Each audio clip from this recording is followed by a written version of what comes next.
আসলে ইন্ডিয়ার ওই ম্যাচটার মতন হয়ে গেল আর কি, যে আমরা যে টি-20 ওয়ার্ল্ড কাপে হেরেছিলাম 3 বলে 1 রান নিতে পারিনি, ওই জিনিসটার মতন হয়ে গিয়েছে। আসলে কোন জায়গায় মনে হচ্ছে যে ম্যাচটা আমাদের রানচেস্টার দিয়ে হয়েছে? না, সব কিছুই পারফেক্ট ছিল। আমি মনে করি যে আমরা যেভাবে ব্যাটিং করছিলাম, ফার্স্ট অফ অল রাজশাহী যেভাবে স্টার্ট পেয়েছিলেন আর কি, আফটার 4 ওভার, প্রথম 4 ওভার আমরা ভালো বল করেছিলাম, তারপরে থেকে তারা শান্ত এবং তাদের পাকিস্তানি ব্যাটসম্যানরা খুব চমৎকার ব্যাটিং করেছিল। সেই জায়গা থেকে আমরা চমৎকারভাবে কামব্যাক করেছিলাম 159 রানে রাখার পরে। আমাদের ডেভিড মালান এবং তৌহিদ হৃদয় যেভাবে ব্যাটিং করছিল, পুরো ইনিংসটাই কন্ট্রোল মনে হচ্ছিল। তারপরে তো আসলে লাস্ট ওভারে নুরুল হাসান সোহান চমৎকার একটা বাউন্ডারি মারলেন নামার পরে। তারপর আর অনেকটা আসলে ইন্ডিয়ার ওই ম্যাচটার মতন হয়ে গেল আর কি, যে আমরা যে টি-20 ওয়ার্ল্ড কাপে হেরেছিলাম 3 বলে 1 রান নিতে পারিনি, ওই জিনিসটার মতন হয়ে গিয়েছে। তো এরকম শুরুর দিকে হওয়াটা আমি মনে করি যে অবশ্যই খারাপ আমাদের জন্য, কিন্তু তারপর আমি মনে করি যে যেহেতু লম্বা টুর্নামেন্ট, আরও 8টা ম্যাচ বাকি আছে, আশা করি কালকে আমরা আবার আমাদের রাইট ট্র্যাকে চলে আসবো ইনশাআল্লাহ।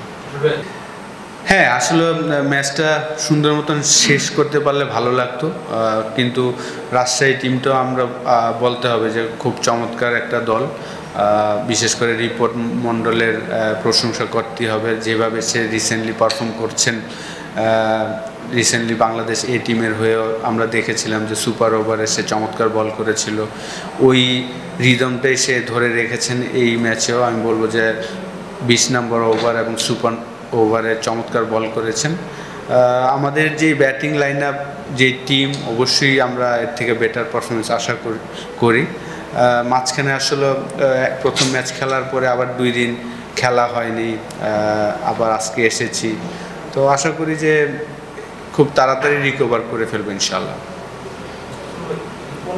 সুপার ওভারটা আপনি কেমন দেখবেন? আপনি ন্যাশনাল টিমের সঙ্গেও আছেন, সামনে বিশ্বকাপের স্কোয়াড দেখবেন, আপনার দীপনকে কি একটা কন্টেন্ডার মনে হচ্ছে কিনা বিশ্বকাপের স্কোয়াডের জন্য? রাইট নাও নিজে ধারাবাহিকতা ধরে রাখছেন।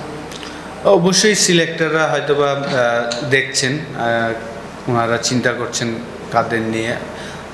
অবশ্যই রিপন যেভাবে লাস্ট কয়েকটা ম্যাচে ভালো করছেন, এই টিমের হয়েও ভালো করেছেন, আজকেও ভালো বল করেছেন, বিশেষ করে লাস্ট 2 ওভার 20 নাম্বার এবং সুপার ওভারে আমি বলবো যে চমৎকার বল করেছেন।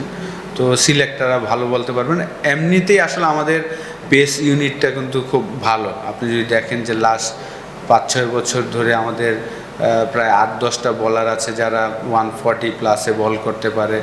তো পেস ইউনিটটা কিন্তু আমাদের হেলদি কম্পিটিশন হচ্ছে সবগুলা ফরম্যাটই, যদি আমরা দেখি টেস্ট ক্রিকেট বলেন, ওয়ান ডে, টি-20তে, তো অবশ্যই সিলেক্টররা এটা ভালো বলতে পারবেন।